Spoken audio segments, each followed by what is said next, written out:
আসসালামু আলাইকুম প্রিয় দেশবাসী বন্ধুরা। আমি তো প্রতিনিয়ত ভিডিওগুলো করি, আপনারা আসলে ভিডিওগুলো দেখেন কিন্তু আসলে লাইক কমেন্ট সাবস্ক্রাইব করেন না। অনেক কষ্ট করে ভিডিওগুলো করতে হয়, আপনারা লাইক কমেন্ট এবং সাবস্ক্রাইব করবেন। কারণ হলো দেখা যায় আপনাদের প্রয়োজনই করা হয়। কারণ এখানে আমরা সেকেন্ড হ্যান্ড হারভেস্টার মালামাল বিক্রি করে থাকি। আপনারা অনেকেই নেন, অনেকে আমাদের সাথে কথা বলেন, অনেকেই অনেক কিছু জিজ্ঞেস করেন।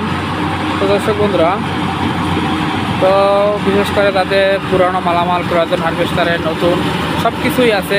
অনেক মালামাল আছে আপনারা এলাকায় পাইতেছেন না, পুরানো নতুনভাবেও পাইতেছেন না। সেগুলো আমাদের কাছে ইনশাল্লাহ পাবেন। কারণ আমরা আমাদের সেকেন্ড হ্যান্ড মেশিন আছে, সেগুলো আমরা খুলে থাকি, সেগুলো খুলে আমরা সেগুলো দিয়ে সেল করে থাকি, সেগুলো মালামাল আমরা বিক্রি করে থাকি। কারণ আমাদের অনেক মেশিনে বড় বড় সমস্যা হওয়ার কারণে আমরা সেগুলো ঠিক করতে পারতেছি না বা ঠিক করিও না, আমরা এগুলো করে ফেলে বিক্রি করি।